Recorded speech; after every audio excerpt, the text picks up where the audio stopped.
Contando el cuento con Ángel Guzmán.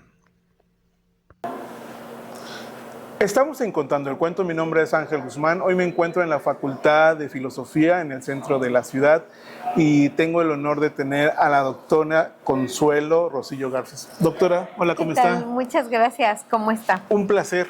Al contrario, un placer estar aquí. No la conocía hasta un día que tuve que ir a la Facultad de Derecho y que le hicieron un reconocimiento. Pero al igual que yo, me gustaría que otras gentes la conocieran, porque aparte va a haber un evento importante aquí en Querétaro, bueno, en todo México, ¿verdad? Y nos gustaría un poquito que nos dijera su trayectoria académica y profesional, si nos pudiera pues, contar un poquito de eso. Muchas gracias, claro que sí. Bueno, pues yo soy egresada de nuestra alma mater, de aquí de la Universidad Autónoma de Querétaro, y como licenciada en Derecho. Posteriormente estudié una maestría, también en la Facultad de Derecho, cuando las maestrías tenían áreas en específico. Entonces yo tengo maestría en Derecho Penal. Posteriormente hice un doctorado, una especialidad en notarial. Claro. También tengo algunas especialidades por la Suprema Corte de Justicia, como es en amparo, en derecho civil y familiar, en niñas, niños y adolescentes, que incluso soy certificada docente y además certificada para ser juzgadora en el rubro de niñas, niños y adolescentes. Y bueno, pues mi especialidad en amparo también, porque bueno, pues son las áreas en las que prácticamente nos movemos. Yo soy maestra en la Facultad de Derecho por más de 28 años, justamente. Mire, y tan joven que se ve. Sí, muchas gracias, sí. Entonces, pues realmente mi trayectoria en la Facultad de Derecho ha sido muy vasta. He tenido la oportunidad de escribir algunos artículos en los libros en conjunto con algunos docentes de mi facultad. Escribí el libro de Ética Notarial, un compromiso ético de fondo, que además pues fue mi proyecto del doctorado. También mi proyecto de tesis de maestría, pues justamente fue la implementación de lo que fue la atención integral a la víctima. Y la primera unidad de asistencia a víctimas que se instauró en el estado de Querétaro, inaugurada por la doctora Lima Malvido, pues fue justamente mi proyecto de tesis de la maestría. Entonces, pues de alguna manera los trabajos que realizamos en la universidad pues siempre dan fruto. Claro, yo lo sé que sí. Fruto. Maestra, bueno, pero ¿por qué una chica como usted, no sé a qué edad, pero por qué se decide hacia el derecho y no por otra área del conocimiento, no sé, contadora, enfermera, lo que sea? ¿Por qué específicamente el derecho?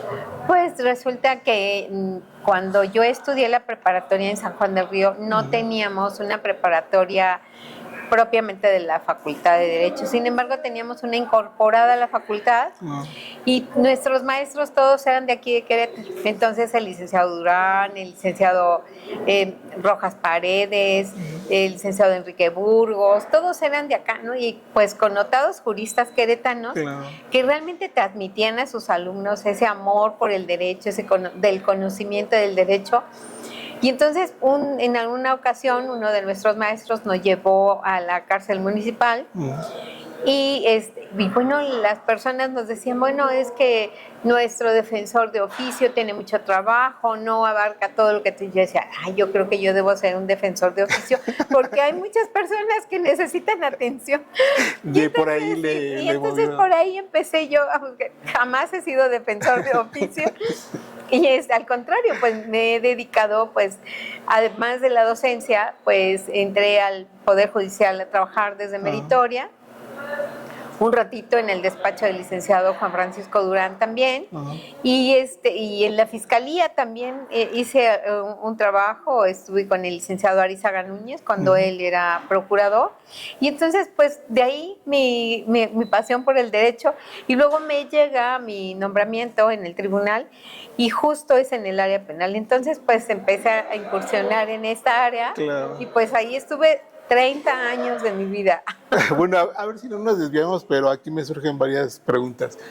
¿En su tiempo no fue difícil entrar a la facultad donde la mayoría eran puros hombres? En ese momento yo creo que venía una evolución importante en lo que era el estudio de las mujeres en la universidad. Y veníamos varias mujeres de San Juan del Río a estudiar acá a Querétaro. El licenciado José Villalón era el director en la facultad, e incluso hizo una reunión exclusiva. Hoy vemos que hay muchas reuniones, pero esto no se daba. Anteriormente, pues el que ingresaba y punto, ¿no? Era como llegar a la prepa y como si ya fuéramos así muy adultos, nos dejaban continuar los estudios así. Sin embargo, el licenciado Villalón tuvo una visión como de entrevistar a esos que veníamos de fuera, de platicar con los que llegábamos foráneos. Hizo una reunión y pues nos dijo: lo que la universidad quiere de ustedes pues es que se preparen, que estudien, que tengan todas las mismas oportunidades, y realmente no, bueno, pues hacer el examen, por supuesto, ¿no? Pero sí, como muy cálido el recibimiento en ese momento. Bueno, yo tengo ahí la Facultad de Derecho como, bueno, a veces se piensa que para estudiar una buena escuela hay que ser particular, pero la Facultad de Derecho ha dado notables juristas, abogados, aún hasta, ¿cómo se llama?, presidentes municipales y presidentes gobernadores de la corte y todo, sí, claro. Así ha sido un semillero importante de personajes de la vida pública mexicana, ¿no?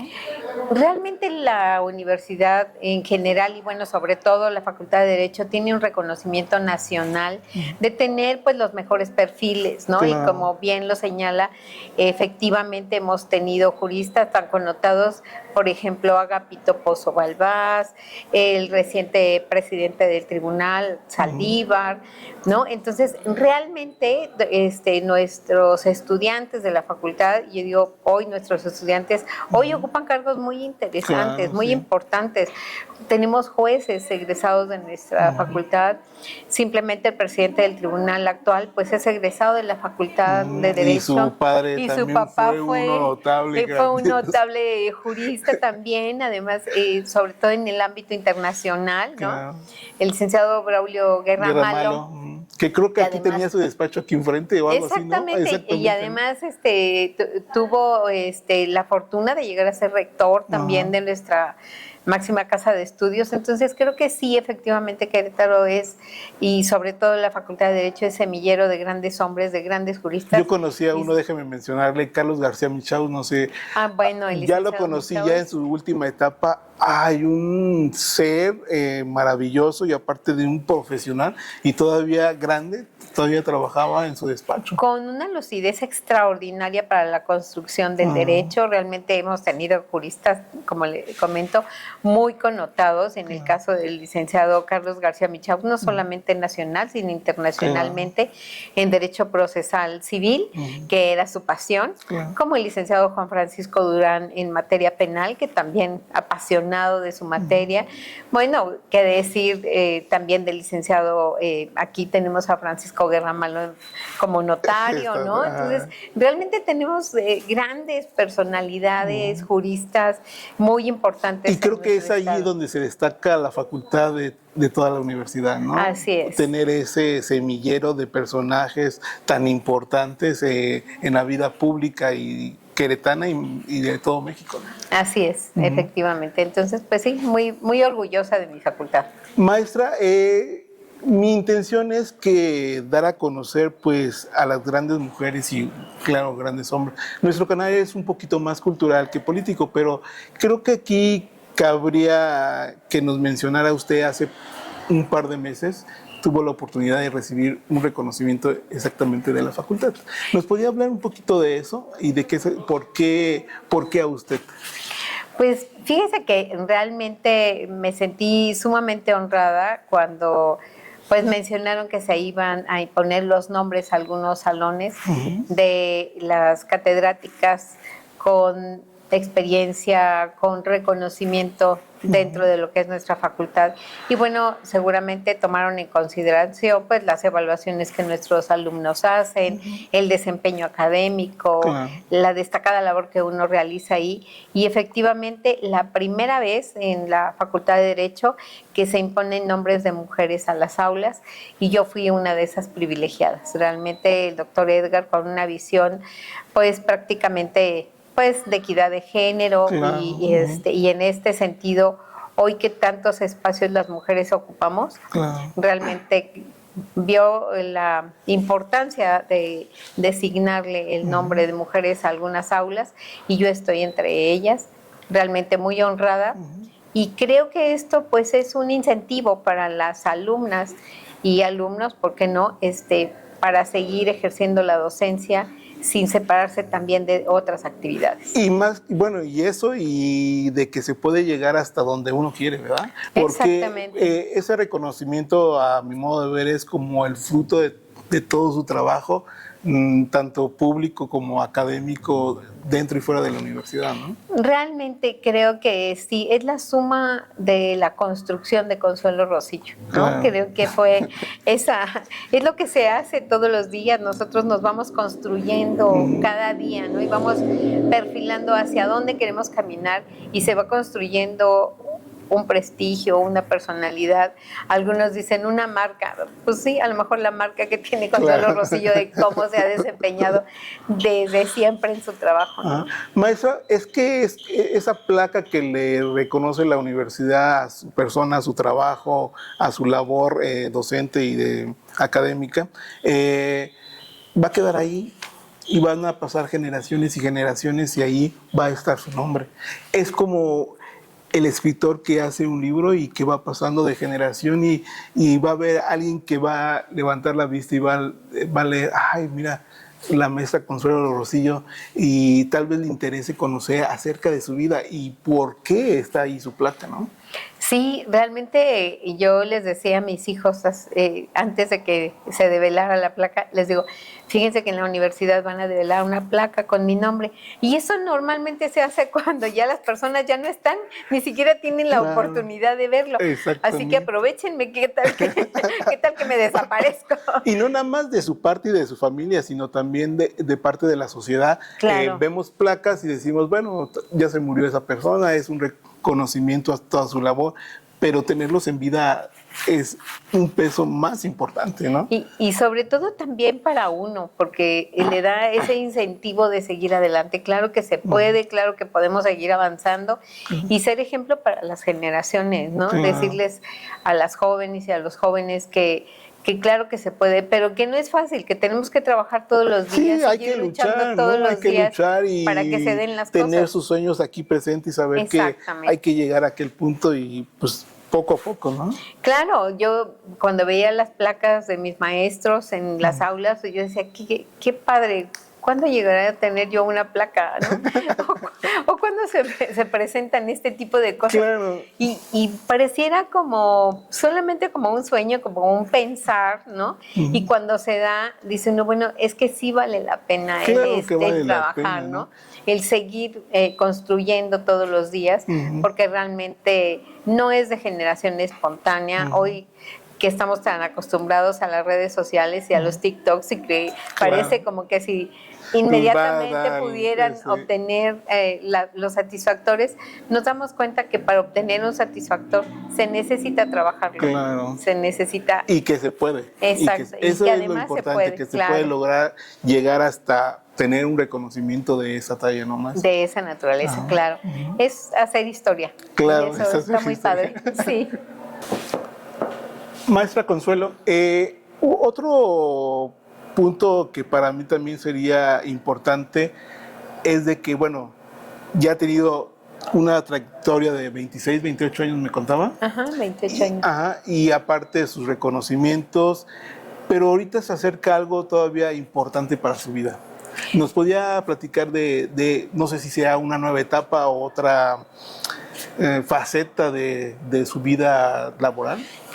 Sí, efectivamente, y no solamente para mí, es un momento que toda la ciudadanía a nivel nacional vamos a vivir, que es justamente la elección de magistrados, jueces y ministros de la Suprema Corte de Justicia. Que hay que resaltar que es la primera vez que se va a hacer por medio del voto popular. Del voto popular, sí, efectivamente. Bueno, si nos remontamos a la historia, en Querétaro ya se habían dado elecciones de esta naturaleza hace obviamente muchísimo tiempo, incluso el maestro Juan Ricardo Jiménez, maestro también de la facultad, escritor de varios libros, pues hace una relatoría justamente de estos aspectos, de cómo se dieron en antaño. Realmente no debería sorprendernos que se dé, pero sí, en las épocas recientes pudiéramos decir que es muy novedoso, que es histórico y que hoy nos están dando a la ciudadanía la responsabilidad de elegir ante quién queremos pedir justicia, ante quiénes vamos a acudir, quiénes queremos que nos impartan justicia. Entonces creo que todos los derechos que tenemos se encuentran en nuestra Constitución e incluso hablamos acerca de una progresividad de derechos, que estos se pueden ir renovando e incrementando. Sin embargo, hoy nos llaman a que renunciemos a un derecho, que es a no votar, que no vayamos a las urnas, que no votemos. Sin embargo, es muy importante que toda la ciudadanía tenga ese compromiso consigo mismo y de ejercer su derecho a votar. Incluso si no tiene elegido a alguien en específico, acudir a anular las boletas que nos corresponden, porque hoy a Querétaro le tocan 6 boletas por ciudadano. Creo que aquí es un punto importante a destacar. Es un llamado, bueno, del INE a ir a votar, y nuestra obligación como ciudadanos es acudir a las urnas y ejercer nuestro voto. Creo que a veces hay como un poco de apatía, ¿no? Exactamente, y luego sobre todo si le vamos sumando las voces externas que nos dicen, ¿para qué hacer un cambio tan drástico? Cuando hacemos este tipo de cambios, todo va a seguir igual. De nosotros depende que nos siga igual. Claro, de nosotros depende que las circunstancias nos sigan igual. Si hoy le están dando la voluntad a la ciudadanía para que vote, para que diga a quienes quiere, también va a tener la posibilidad, así como pusieron la revocación de mandato a la presidencia de la República, pues también pueden exigir que se les quite el nombramiento a quienes están eligiendo como jueces, como magistrados, como ministros, si su ejercicio no es ético, si su ejercicio no es imparcial, si llevan a cabo acciones inadecuadas como jueces, como magistrados, como ministros. Y creo que es una oportunidad, independientemente de que a lo mejor no nos guste el proceso, porque realmente puede ser que no nos guste este proceso y que debería haber sido de otra manera. Pues sí, pero debería no existe. Tiene que empezar de algo, ¿no? Y de ahí empezar a hacer camino y ver cómo construimos nuestra sociedad jurídica, ¿no? Claro, y todo es perfectible, todo es perfectible. Si esto no nos convence, probablemente tenemos la posibilidad en el 2027 de cambiar las reglas. Y ya vamos a tener la experiencia de esta elección, ¿no? Así es. Entonces, pues creo que estamos en un proceso interesante, que todos debemos participar. ¿Por qué puesto va y cuántos son sus, digamos, que sus competidores más cercanos? Sí, yo estoy participando para ser ministro de la Suprema Corte. Vamos a encontrar en una boleta morada una línea de mujeres, una línea de hombres. Estamos 64 personas y en esta nosotros vamos a elegir dentro de esta línea de mujeres a 5 mujeres para que sean ministras de la Suprema Corte. De las 30 y tantas. De las 30 y tantas. Y de los hombres vamos a elegir 4. Entonces nosotros podemos elegir, si decimos, bueno, conozco a Consuelo Rosillo, que es la número 28, pero no conozco a nadie más y tampoco me interesa conocer a nadie más. Bueno, pues pon el número 28 y tachas las otras casillas para que se respete tu voluntad. Si tú decides votar por alguien que tenga un número del 1 al 9, pues entonces pones 01, 09, 08, dependiendo del número que tú elijas, pero siempre serán 2 dígitos y hay que llenar nuestros espacios. Si solamente tenemos un solo candidato, por decir, como le menciono, si fuera solamente por mí, que es el 28, pues poner el 28 y los demás tacharlos. O poner en los recuadros de mujeres 28, 28, 28, ¿no? Pero para que no se altere nuestra voluntad y que tengamos la certeza de que ese voto que yo estoy dando es exclusivamente para esa persona y no estoy pretendiendo que se vaya a ocupar mis otros espacios por otra persona que no es. Maestra, usted que ya está un poco más empapada de esto, yo el día que acuda a la casilla, ¿cuántas elecciones o cuántas boletas me van a dar para elegir a diferentes, no sé cómo llamarlos, magistrados, ¿no? Tenemos tres boletas iniciales que son de elección nacional, que es la morada, en la que me encuentro yo, con el número 28, el azul agua, que es el del Tribunal de Disciplina, y la siguiente, que es un azul, donde vamos a elegir a las personas que vigilan nuestro voto, que es el Tribunal Electoral. Así me van a dar a mí tres. Le van a dar papeletas. esas tres primeras que van a ser de esa naturaleza. Y nos van a dar otras tres que se refieren a personas que deciden en el circuito en el que nos encontramos. ¿Qué quiere decir? Bueno, por ejemplo, nos van a dar una boleta rosa en la que vamos a elegir, por ejemplo, a los del Tribunal Electoral con sede en Toluca, que revisa que el entorno, y ahí que es Toluca, y dicen, ¿por qué de Toluca? Ah, bueno, porque esa magistratura revisa lo que se realiza en Querétaro, ¿no? Tenemos los jueces de distrito y magistrados de circuito que se refieren justamente al entorno en el que nos encontramos. Entonces, estas tres van a ser diferentes en toda la República. Las de aquí no son iguales a las de Veracruz, ni tampoco a las de Chihuahua. Entonces, en esas tres estamos decidiendo por personas que van a ser juzgadores aquí en nuestro estado y que van a decidir sobre la problemática de nuestro estado. Claro. Maestra, vamos a llegar, vamos a votar, va a haber un pre también de como estamos acostumbrados y ahí se van a dar los primeros resultados. Así es. Después de eso,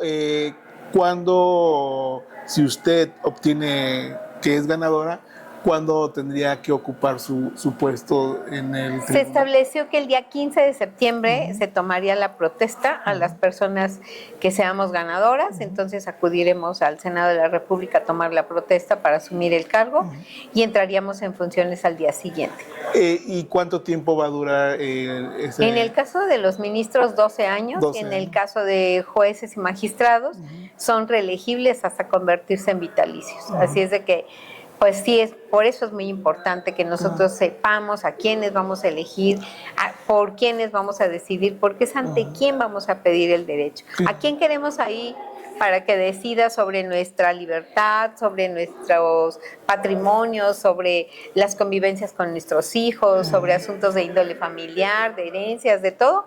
Todos esos aspectos los van a decidir nuestros jueces que nosotros elijamos. Y es muy importante por eso que tomemos en consideración a quiénes vamos a elegir y elijamos en ciencia y conciencia. Claro. Por ejemplo, usted ¿qué les diría a nuestro público y a la sociedad queretana por qué deberían de votar por usted, maestra? Bueno, pues porque tengo experiencia, conocimientos, tengo más de 30 años de experiencia en la impartición de justicia y que además yo soy una persona que actúa con humanismo, con sensibilidad y que tengo el conocimiento y los arrestos para enfrentar cualquier reto en la Suprema Corte de Justicia. ¿Cuáles serían a partir del 16 de septiembre los retos para usted? Ya... El primer reto sería consolidar un equipo de trabajo adecuado para que mi equipo de trabajo se comprometa, además de con su espacio de trabajo, conmigo para que abatamos cualquier rezago que exista y demos una atención a la ciudadanía con experiencia, con pulcritud, con ética.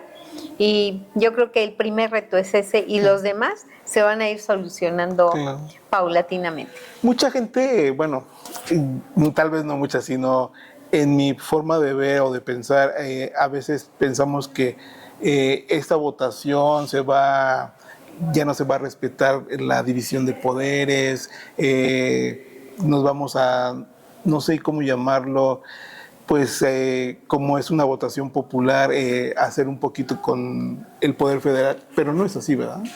No, yo creo que tal vez podríamos hacer una crítica más dura en el sentido de pensar que si antes, cuando la presidencia de la República decidía fulano, sutano, mengano y perengano, que sean ministros.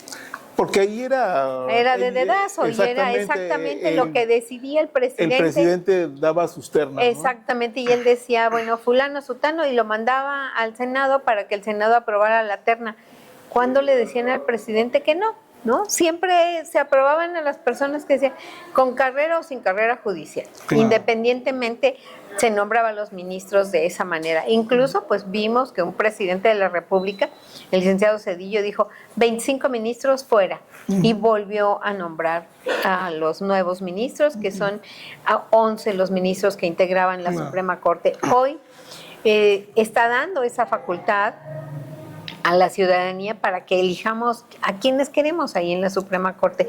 Si en aquel momento no se rompió la independencia porque el poder es uno y se ejerce por 3 poderes, claro, porque el poder del Estado es uno, claro, y lo estamos ejerciendo dividido en 3, al Ejecutivo lo que le toca, al Legislativo lo que le toca y a la Administración de Justicia lo que le corresponde. Entonces yo creo que el Poder Judicial es el equilibrio de estos poderes, porque va a decidir, incluso pues hemos visto, la Suprema Corte castigó no mucho tiempo atrás a un presidente municipal y le dijo, pues no vas porque incumpliste la norma, ¿no? Entonces, ¿por qué este poder puede hacer ese tipo de acciones, ¿no? Claro. Y hasta limitar algunas acciones de quienes están ejerciendo una autoridad? Entonces, por lo tanto, veamos bien a quién le vamos a dar ese poder. Claro. Maestra, tengo una duda, tal vez porque yo no lo sé, pero, por ejemplo, el pertenecer al Poder Judicial, ¿se desliga uno de la cultura y de la educación? No, al contrario, no, tenemos que estar más que preparados en la educación, más que preparados en cultura, porque se dice que el juez es juez de jueces y debe saber de todo, ¿no? Claro. Y efectivamente tenemos que saber de todo, sin embargo, bueno, tampoco somos todólogos y tenemos que auxiliarnos de expertos en la materia. Si en algún momento nos toca revisar algún aspecto de arte o cultura, claro, algún escrito que se pudiera haber plagiado, alguna obra de arte que se pudiera haber alterado, etcétera, pues nos auxiliaríamos justamente de expertos en ese sentido, claro, pero hay que conocer también al respecto. Si en el caso del estudio, el abogado que no estudia es cada día menos abogado, se va quedando anquilosado. Y sobre todo en este momento que hemos tenido una cantidad de reformas en materia jurídica, renovamos el derecho penal, renovamos el civil y el familiar, renovamos el mercantil, renovamos el laboral.